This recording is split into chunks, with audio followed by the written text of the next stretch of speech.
I'm Wouter. I'm the product manager for all the P3 products. If you prefer to follow this session in French, we have this session also in French in 2 hours from now. And as Ben mentioned, we also have more technical deep dive P3 sessions in our catalog as well. So this is just a basic introduction. We have some more detailed sessions on how to set it up, connecting with a console, or how to do more advanced stuff in a separate session. So high-level introduction. What's the goal of today's session? So we want to explain you why we did develop P3 in the first place. What does it do? Where is it being used? How does it make life easier? And how does it enable more creativity? At the same time, I'll also be doing a few basic demonstration of some of the workflows in P3. And for those who have a little bit of have seen or used P3 before, I will also be demoing a few of the new features coming in version 5.2 of the software, which will come out right before summer, because luckily our teams are still able to develop in these difficult times. So first of all, why did we develop? So the P3 system was originally developed in 2008. Originally, it was made for our video panels. So for the old LC panels, you might remember the 2 by 1 meter massive video panels, easy panels. We developed P3 as an easy way to get video mapped and addressed and distributed to those products instead of horrible DVI cables, because our original video panels were with DVI cables. Now with more creative LED fixtures like strips, grids, and pixel strings, and moving it's getting more pixelated, it became very clear to us that protocols such as DMX and ArtNet were not suitable for such large pixel count products. So what we did is we took the P3, which we developed for the video panels in the first place, and we modified it to also support more creative fixtures such as skeptrons, and now also more recently moving heads. So now the P3 can send video to not only video panels, but also more creative lighting and creative video fixtures. Thereby, the P3 now becomes the central part where it gets video, it gets DMX from the console and merges it all to all those fixtures. But I will explain that a bit deeper.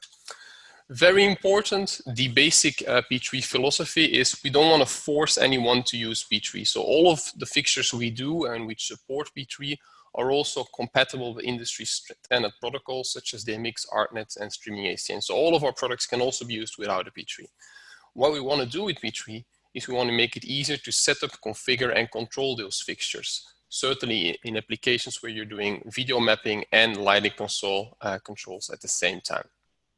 Also, we want to make it cheaper to run pixelated fixtures because when you run them on DMX or ArtNet, you typically have a lot of costs in generating all those universes. On a typical MA system, you're stuck with a lot of NPUs if you need to generate all those pixels.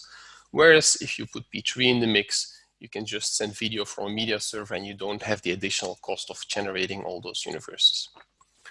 So a basic look on how a P3 system looks. So you will find the P3 controller in the middle. So the P3 controller gets video from a media server, a video switcher, a camera system. So it gets a video feed, and the P3 controller also gets DMX, ArtNet, or streaming ACN from the lighting console. So he kind of sits in the middle between those two systems. They're not both mandatory. It's perfectly possible to run some of the fixtures only with the video input or only with the console input. You just have the option to do both at the same time and then mix between the two systems. So from the P3 to the fixtures, it's all based on standard networking. So standard Cat5e cables, so also standard network switches are supported. And then on the output on the network, you have all types of P3 controllable fixtures, moving heads, such as the new Macallure PXL fixture, which is a P3 controllable, the Macallure, the Videotonic Dot, and then the more video type fixtures such as Skeptrons, Dotrons, Vetrons. So a lot of those fixtures, they all sit on the network. Important to realize as well is that the moving heads, when you run them on P3, you do not need to wire them with the MX cable in parallel. It's the P3 controller that merges all the video with the DMX channels and sends it all to all the fixtures over one single network. So no more 5-pin XLRs in this case. So the P3 does all the mapping of those fixtures. I'll get to that. It does all the addressing, mode selection, monitoring. And then you can run the show from the console or the media server. So the P3 in this sense is a merging and a setup tool. But I'll dive into that a little bit deeper. So one of the first steps on the P3 is mapping fixtures out. So on the P3, I'll show that right away as well. You can mix and match fixtures any way you want. So this is a small rig with some video Fatron LED buttons making those triangles here, and also some floor mount fixtures, some Mac Allure fixtures in between, some of the new Mac RRP XLs as well. So you just map it as it's laid out on the stage. You can angle fixtures, you can group them, you can scale fixtures, make them smaller, bigger. So all of that mapping is done on the P3. So then once you've made your mapping, then you get a video input from the media server. So video is then mapped onto those fixtures. The P3 itself takes care of all the rotation, scaling. Even if you mix products with different resolutions and pixel pitches, the P3 makes sure that every fixture gets the right part, the right segment of the video image on its LEDs. So let's go back to that. So once you've mapped video to the fixtures, that's phase one done. So then they can get video from the media server.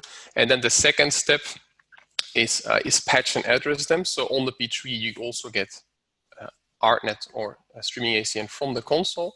So then you patch and address all your fixtures in the desired mode to the desired universe. Very important to realize is that once you've patched and addressed the fixtures on the P3, you do not need to do any more addressing on the actual fixtures itself. So if you have a moving edge or a Skeptron or any fixtures on a P3 system, you do not need to go to the display and menu of the fixture and put the address in, or put the mode in, or put any special settings in. All of that is managed centrally from the P3 controller. So the P3 controller pushes all of that down to the fixtures from one central place. So that's the basic steps: is map the fixtures, get video onto them, patch and address them. That's the 3 basic steps on what you do on a P3 controller. So shortly summarizing what fixtures we have that talk P3, it basically breaks down into 3 groups of products. We have the rental creative LED fixtures. The most known there is probably the Martin Video Skeptron product, but we also have the Video Fatron, Dotron, and the newer Video Atomic Dot fixture.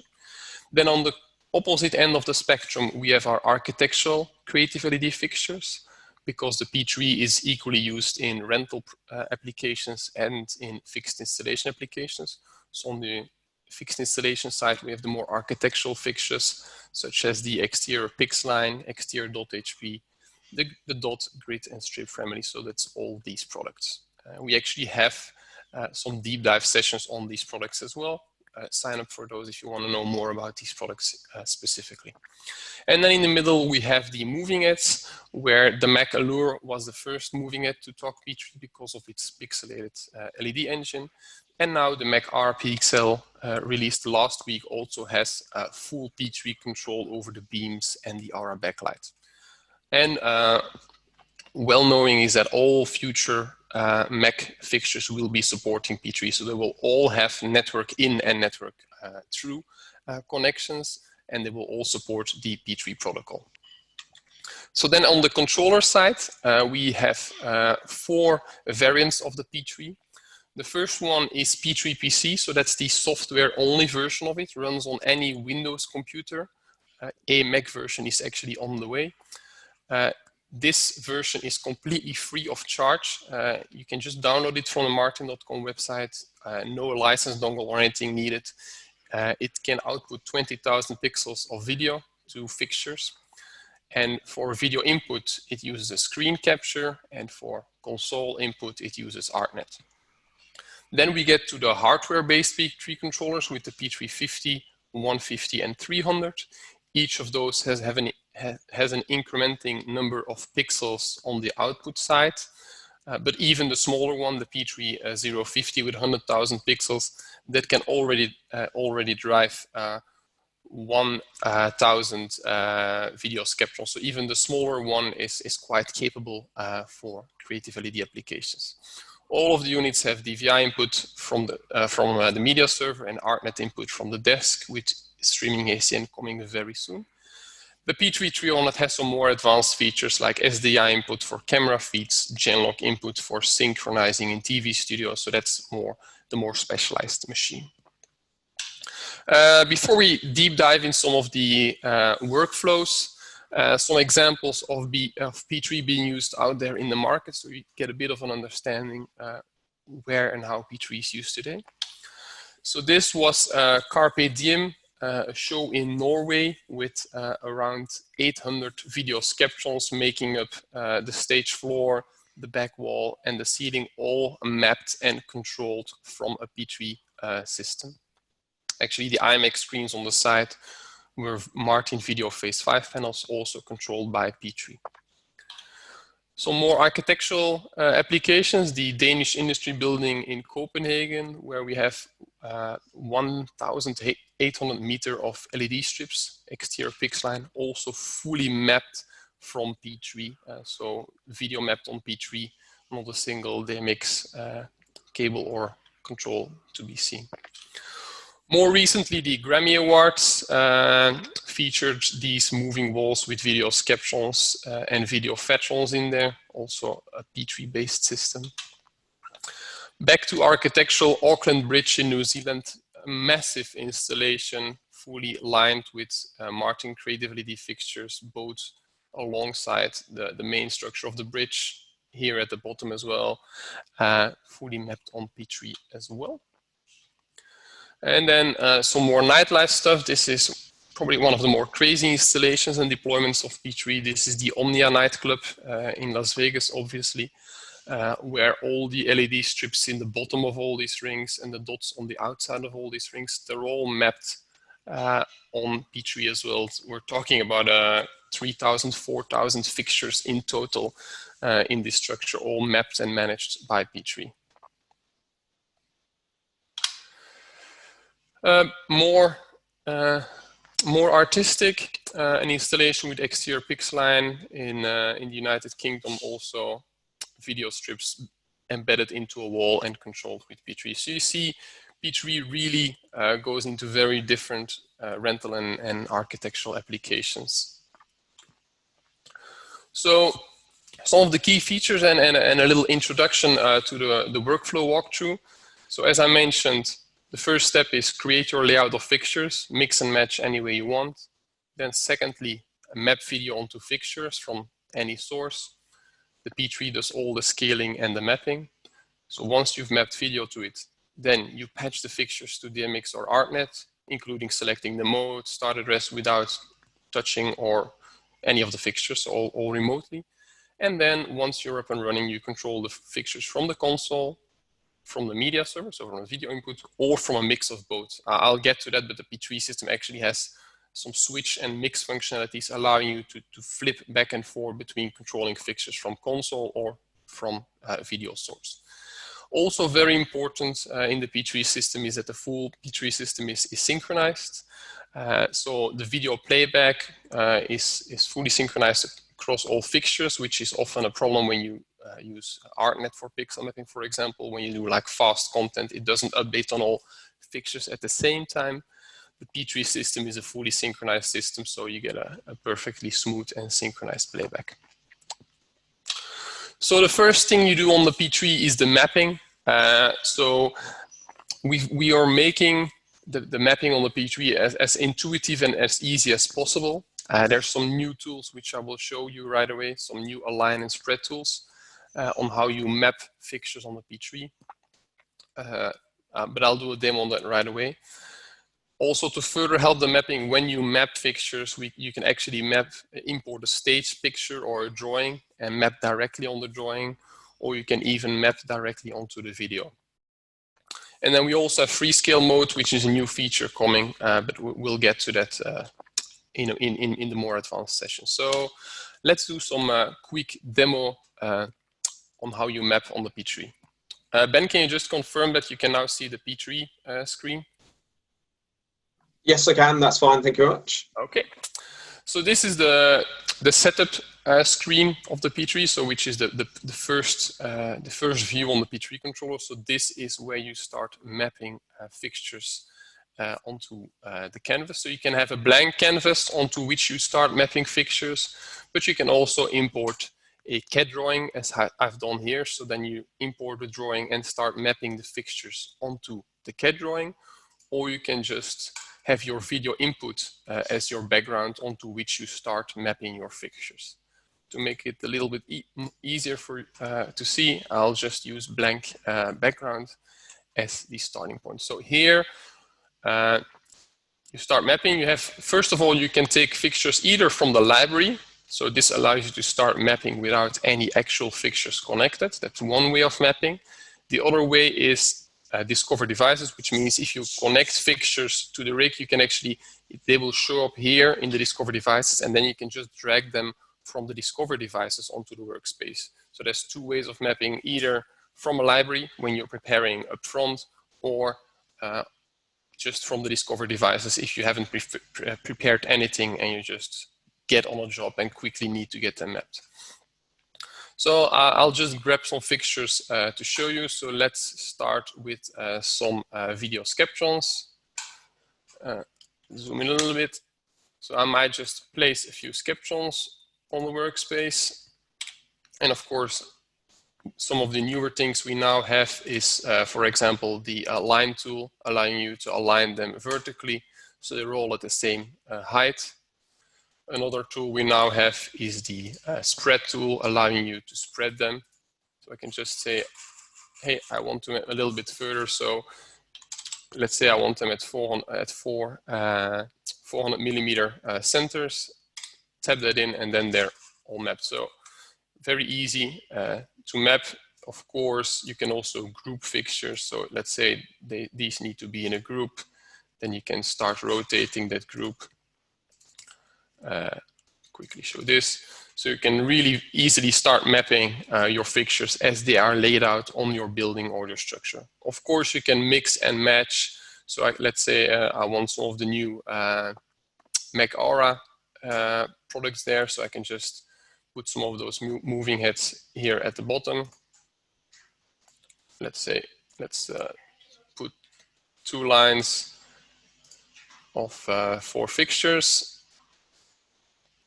And also here, our spreading tool is very useful to spread them. Let's say we want to spread them 800 millimeter horizontally and 600 vertically. If that's your rig, you map them out and off you go. Of course, what I'm now doing is a complete mess because I don't have any show to build, but I think you get the point. You just build a show as you go, map all your fixtures on the workspace as they are laid out on the stage. So that's the basic workflow. So you map the fixtures out, and once you've mapped them out, then you go to video input. And in video input, you will select your source. In this case, I'm demoing this on a P3 PC installation, so I don't have any of the hardware video inputs. I'm just doing a screen capture right now from an external player, from a secondary player. Normally, if you would do this on a P350 or 150, you would select DVI as a source, and then you would take the DVI signal from a media server, video mixer, VJ program even. So you select your source. Here you can even scale your video, crop it, offset it, so you have all the typical video control parameters, and then you basically see how the video that's being sent into the P3 controller is being mapped onto the fixture. So here you see the result of your mapping. Okay, so that's the basic workflow of, as I said, mapping your fixtures, including rotation, creating groups. There's a lot more advanced stuff to it, but this is just the basics. And then once you've mapped your fixtures, the next step is getting video onto it. So then that part of the workflow is done. So now these fixtures are getting video. So once you have done these two steps, for some fixtures, that's enough. For a fixture like the video Skeptron, which is these thin lines, which is just an LED strip fixture, if you're not familiar with the fixture, once they get video, they start playing video, they're good to go. Some of the other fixtures, like those big pancakes here, which is the new Mac RP XL, these also need to be patched to DMX or ArtNet, because they, of course, have functions like pan and tilt and zoom, which are not video controlled. So those also need to be patched to DMX or ArtNet, but we'll get to that. So that's in the way. How do I move this away? Oh, yeah. So let's go back. So once you've done that mapping, a little bit an introduction of how you use the P3 to set up and manage your rig, which is basically everything that deals with the mapping and the mapping and the addressing of the fixtures. So as I mentioned before, on the P3 you set the fixtures to the correct universe and start address without walking around at all. You can also change the fixture mode on many fixtures at once in a matter of seconds. This is a great advantage for festivals. For example, if you're on a festival situation, you have some Mac RP XLs and some Skeptrons, and the LD for the next band comes in and he says, oh, but my show is programmed with the fixtures in basic mode. Well, from the P3, in a few clicks, you can reset all your fixtures from extended mode to basic mode without any climbing into the rig or anything. The P3 can manage it all in a central place. Also on the P3, as it's a fully bi-directional system, you see the status of all the fixtures in real time. So if any fixture has a problem, you will see that on the P3 controller. So you don't need to ask the LD, hey, can you try something with that fixture? You have full control from the P3. You don't need to be staring at the rig to see if there's something wrong. The P3 has the full two-way communication. P3 is also used to run to upload new firmware into all of the fixtures on the network. So from the P3 you can update firmware on the fixtures. You don't need to walk around with a USB stick or any special uploader hardware. Also, that is fully managed from the P3 controller. Also very, very important, when you're sitting behind the P3, you have a full system view of the incoming video. As you just saw, you see the video coming in from the media server, and also a full preview of what's coming in from the lighting desk. So all the ArtNet that's coming into the P3, you have a see on that. So as a system tech, managing the fixtures, you see what's happening on the fixtures, but you also see what you're getting from the media server and from the console. So as a system tech, you have a full overview of what's happening on the system. And the cool thing is, behind the P3, you do not need to disturb the LD to try anything with the fixtures. If you just want to run a test pattern to focus your lights, you can do that from the P3, and you do not need to disturb the LD. So this graph kind of shows it very visually. So typically the system tech is sitting behind the P3, managing the fixtures, and then he is completely independent from the LD who's sitting behind the media server and or the console. But let's actually demo that, how you do that setup, how you do that patching. Exactly. So to match what I've done on the console, I'll quickly take all the fixtures and make it a little bit simpler. So I take some video patrons, which are LED buttons. I'll put them on the workspace, and let's align them to satisfy my OCD,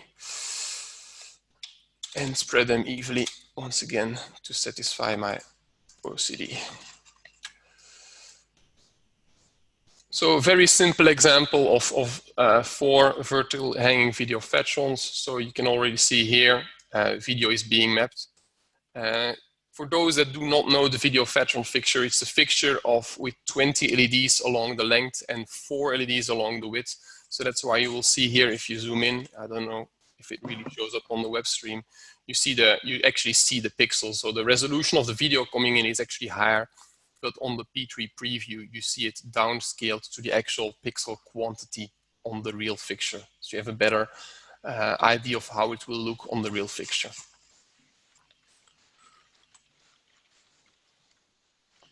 Cool.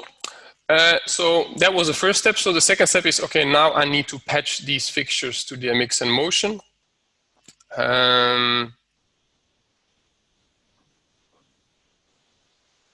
Well, it's the first time we're running this one. I'm actually gonna do it the other way around. So start with some Mac RA pixels. So put 4 fixtures there.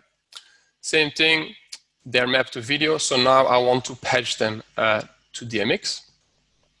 So I go to so video is done. I go to the DMX and motion tab. So now I say, oh, those fixtures, I want to patch them to my console as well. So basically, all the modes that the Mac RA pixel has will show up on the P3 controller. The Mac RA pixel has 4 modes, and you will immediately see in each of the modes the channel count and the channel layout. You will even find the famous ludicrous mode, which the Mac RA pixel has, which has exactly 512 DMX channels. So let's put them in basic mode. So they say, hey, I want to put those RA pixels in basic mode. I want to put them on consecutive channels, and I want to put them on ArtNet Universe 12, just for argument's sake.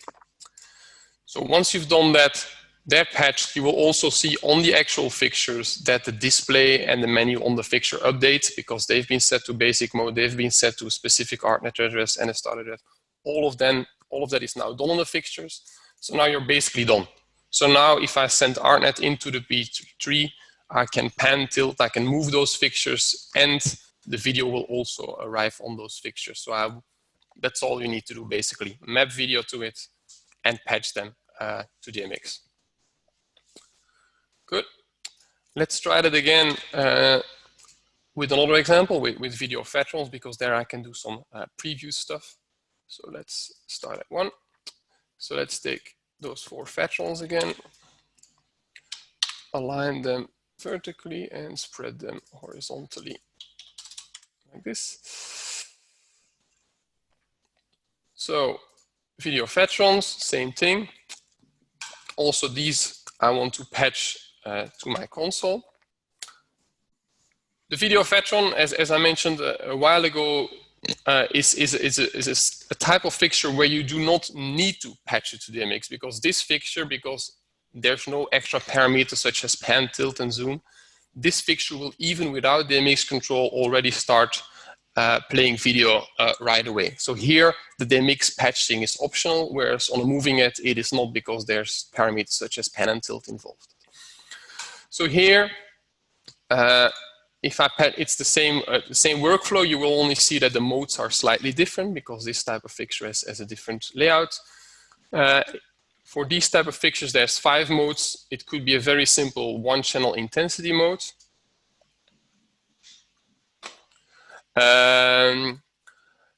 RGB, which is just 3 channels. Basic is dimmer, and then RGB. And then the more interesting modes are also the newer modes, which you will not find in the current software, but they're coming in version 5.2 just before summer, is hybrid and pixel map mode, because these modes actually allow you from the console to toggle between video control or control from the lighting desk. And I'll actually show right away how that works. So let's patch them in hybrid modes. So in hybrid modes, they have a special DMX channel called P3 switch. This channel allows you to toggle every fixture between playing video from media server or playing pixel map effects from the console. So this really allows you to get both controls, to switch between 2 control modes. Once you patch this type of fixture in hybrid mode, you actually also have a choice in segments, meaning in how many pieces you want to split the fixture. The video veteran has 200 LEDs, so the maximum I can get is 200. So I could literally say, hey, on my console, I want RGB channels for each of those 200 LEDs, giving you 600 channels right away, which is perfectly possible. But for the demo here, let's just put them in 10 segments, which means that from a console point of view, he will just have 10 blocks of pixels that you control from the disk. So let's put them in hybrid mode, 10 segments, once again consecutive, and let's put them on universe 1, start address 1. So here they're patched. And as I mentioned earlier, so you have the patch on the P3, but you also have the live preview, what you get from the desk. So if you go to live values, you actually see what's coming in from the desk on all those channels. So you do not need to fight with the LD from the, if your fixtures are not working or not showing anything, you can just see what you're getting from the desk. And then you can say, well, your intensities are down on the desk. It's normal that the fixtures are blacked out right now. So let's open up the desk alongside it to show how that works. So let's go back to patch. So let's clear it all. Let's first show on desk. Yeah, I'm using MPC because I'm still learning on the MA side. So you will see on the patch on the lighting desk, you will see that I've patched 4 fixtures also in the hybrid mode with 10 pixels. With 10 segments.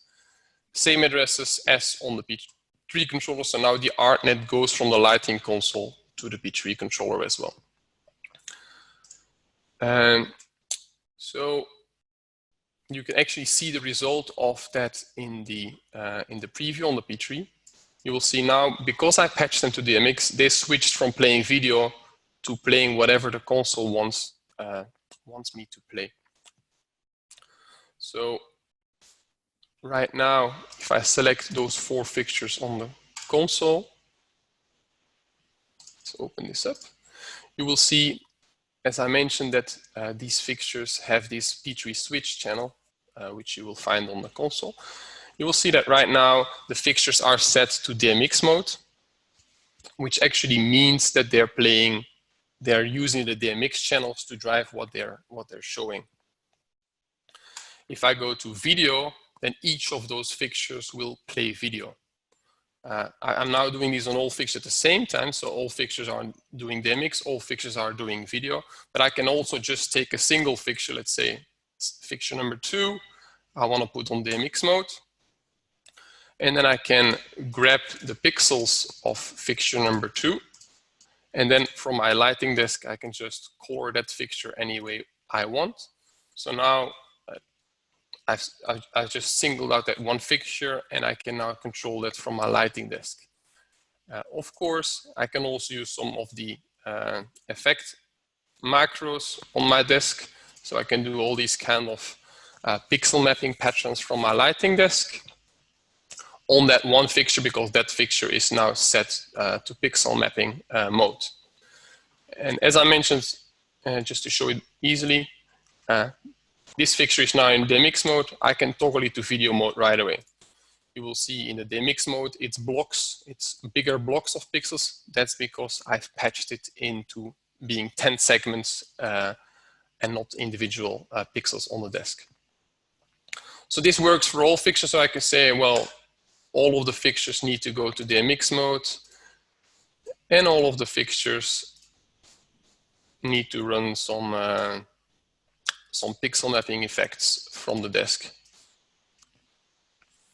And then I can just, once again, go back, single out an individual fixture and say, hey, no, number 3 needs to go back to video. So this really allows you from the desk to fully control the fixtures, meaning, hey, I want some fixtures to run video now, I want some fixtures to run DMX, meaning that you can play video for one cue of the show and then grab them from the desk and do some solid colors for the next song, or just do some pixel map patterns from your lighting desk for another part of the show. So you really have, I always like to call it the best of both worlds, because some stuff like a wave or something is easier to do with video content on the fixtures, but other stuff like just full solid colors or strobe patterns are much easier to do with a console than with video. So really now you now have kind of the possibility to do to control them in both ways.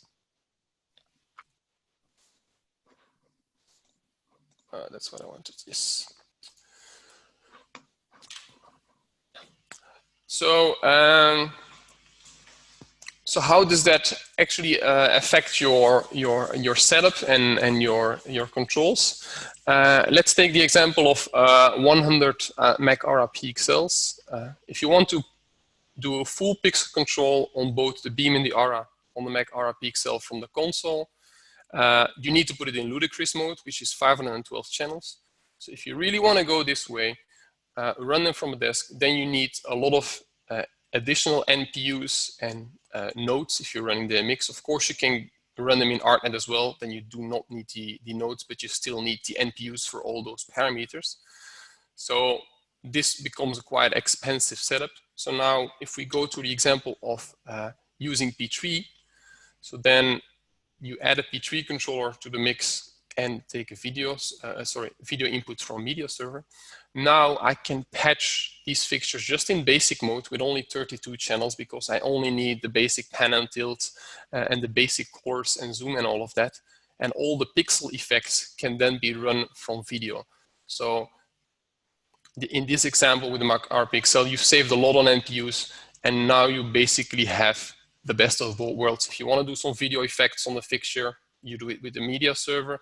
If you want to run some solid colors, you do that from the console. So here, the P3 really mixes between the two worlds. We actually have some really great videos on our YouTube channel showing some examples of that. Another example here is video skeptrons.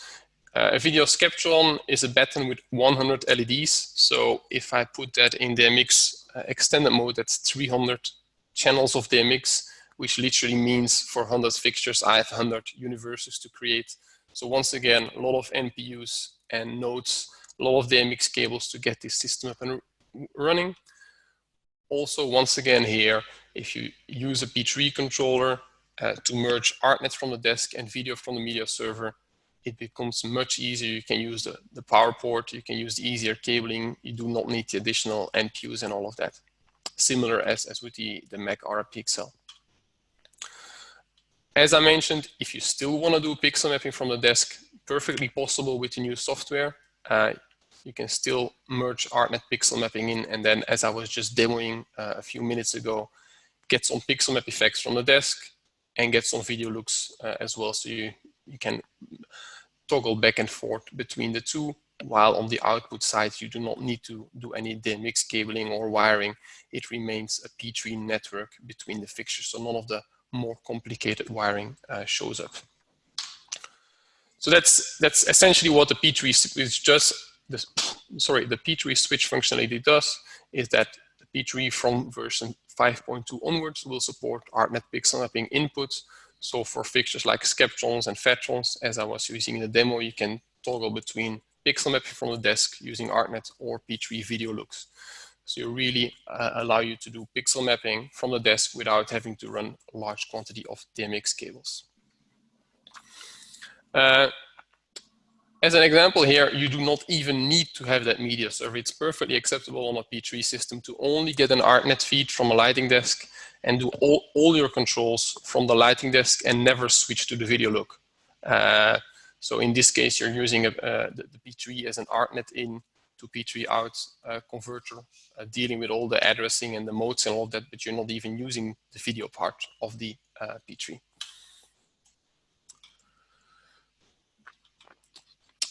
I actually already demoed this functionality. Was a little bit ahead of myself. Then P3PC, I want to underline this once more, is P3PC is fully free of charge. So everything I was demoing today was actually on P3PC. It has exactly the same capabilities as a full P3 controller, except that it's just a software you install on a computer instead of a 19-inch box. Perfect way to get started, and of course P3PC also supports the new ArtNet pixel mapping input functionality. So how would then a system with P3 PC look? Exactly the same as with a rack-based P3 controller. ArtNet in from the media server, P3 out to the fixtures, and if you want to add some video, you can have a media player running on the laptop and have that as a video source as well. It can even go easier than that. You can actually, with software like Matrix, for example, you can actually have the lighting controller or the media server or pixel mapping software run on the same computer as the P3 software. So then basically Matrix is doing all the pixel mapping effects, outputting in an ArtNet, straight back into P3 PC with a loopback adapter, and then P3 PC talks with the fixture. So that's an even more simple and probably the cheapest way to use P3 is just on a laptop with the free software. Also very important, P3 PC as a pre-programming tool. As I mentioned before, and actually demoed as well, on the P3 you have a live preview of what's happening on your fixtures, what's happening on your DMX, and you can actually preview what's going to happen. As you saw in the demo with the Vetrons, you saw the video being rendered on the fixtures, you saw the DMX and ArtNet controls being rendered. So it will visualize whatever's coming from the media server and from the lighting console and give you a live preview on that as well. I want to jump back to a demo for that. You can actually also here in the preview window render onto the image. So of course the fixtures that I've patched do not match with the drawing or pictures of the building, but imagine here you have a drawing or picture of the building. So here you can then map your fixtures onto the building or onto the stage drawing. And then you actually see how the effect will show on the building or stage. Because we now have this new thing as well that you can render the video preview on top of an image or picture of your stage or building. This is also new in version 5.2. I just want to highlight that quickly. And then very important, as I mentioned before, P3 is not only for rental use, it's also very much used in fixed and architectural applications, as I was showing during the introduction. So for those type of applications, we have some specific features in the P3 as well. So we have built-in web server in the P3, so allowing you on a fixed installation to log into the P3 from anywhere around the world, trigger presets remotely, get a live preview of the incoming video into the web server, see if all the fixtures are still there, get even temperature readings on all the fixtures. So you have a very detailed control remotely of the P3 controller, which is of course key in the more architectural type of applications. Another thing which is really important, not really the main topic of this session, is the P3 fixture adjuster, which is basically a calibration adjustment tool. So imagine a building where you have a lot of fixtures installed for many years and some need to be replaced because of some damages. Using the fixture adjuster, you can actually take those old fixtures and adjust them to match the new fixtures, which is also part of P3, is this calibration and calibration adjustment tools. Of course, there's a lot more advanced features in the P3 controller. We have a preset system where you can have different layouts being triggered from a lighting desk, all kinds of detailed stuff, also movement control, allowing you to remap fixtures in real time if you have fixtures on moving trusses. There's a lot of more advanced stuff, but it's not really the topic of this basic introduction. Just know that it's there. So then to summarize, P3 is in many applications cheaper and less complicated than running hundreds of universal DMX and DMX cables and nodes and all of that infrastructure that comes with it. Be aware that there's a new ArtNet pixel mapping input feature coming, which has been a major request from the market since a while. So that's coming in version 5.2. From the P3, you can manage an entire rig without walking around, without disturbing the LD behind the console or media server. Super easy mapping, even for more complicated rigs, with some useful tools such as Align and Spread coming very soon. P3 allows you to run fixtures with video, with the DMX ArtNet, or with a mix or switch between both. So you really get the best of both worlds, as I always like to say. Get started 100% free of charge with P3 PC.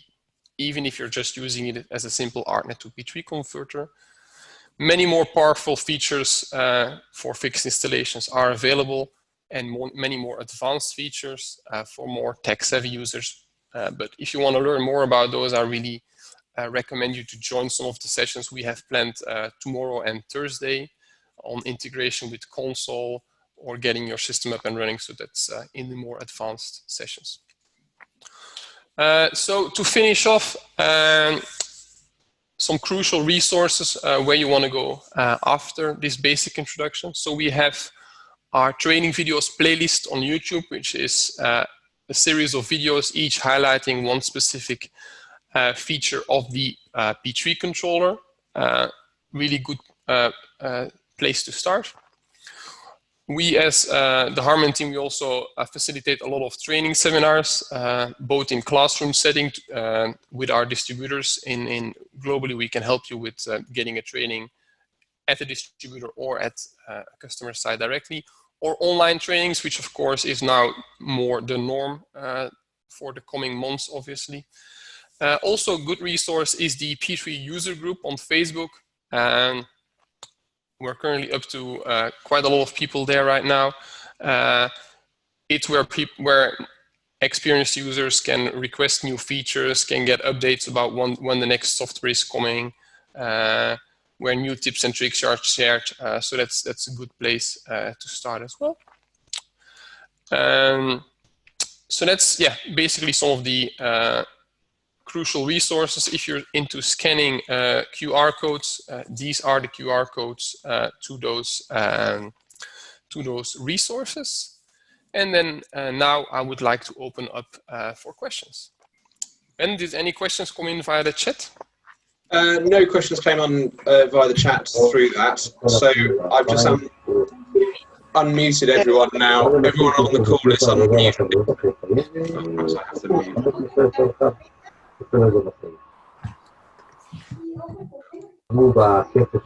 I will try and mute. There we go. Yes, that might be a good idea. So, thank you very much, Wouter.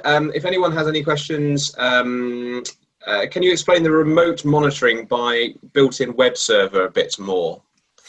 Come through on the chat. Yes. What's the quickest? Yeah. So I don't really have any slides prepared for that, but so. What you would do with the P3 controller in a remote monitoring setting is that the P3 controllers on the backside, they have a spare network port, which you then can connect to the internet via a router or a corporate network. And then via a normal web browser on your laptop or on your phone, you can just browse to the P3 controller, and then you get a web page, which is hosted inside the controller. And there you can see the status of each fixture. So you have an overview of all your fixtures with if they're working, their temperature, any other parameters. You have a page where you can see the video coming into the P3. So you see if the media player is still running. You have a page where you see the ArtNet status.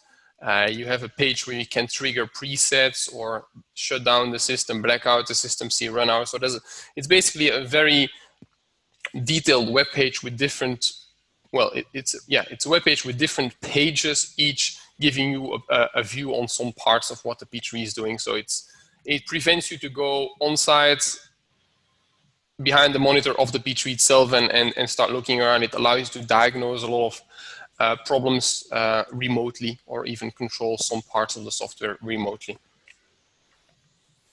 Great, thank you. Any other questions anyone would like to ask at this moment in time? Does the fixture adjuster help with the calibration on the Phase 5 panels? Keep getting a white panel with a small black square.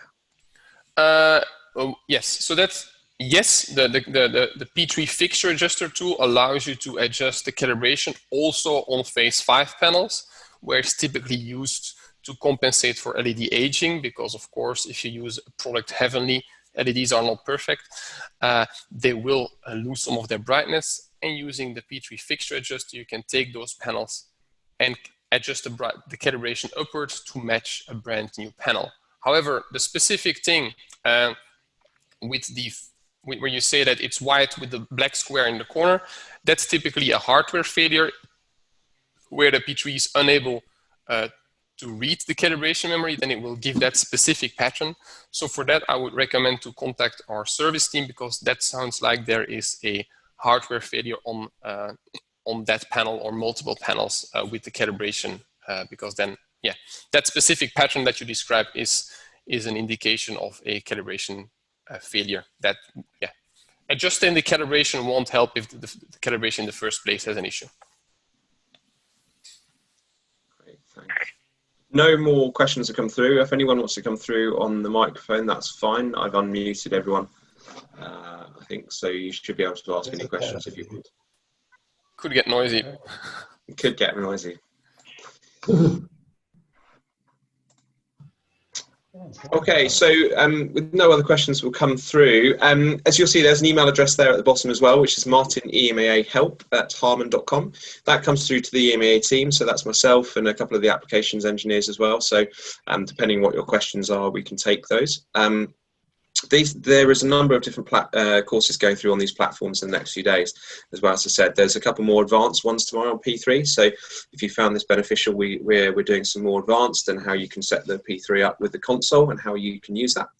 Please do have a look at those further courses and get those signed up.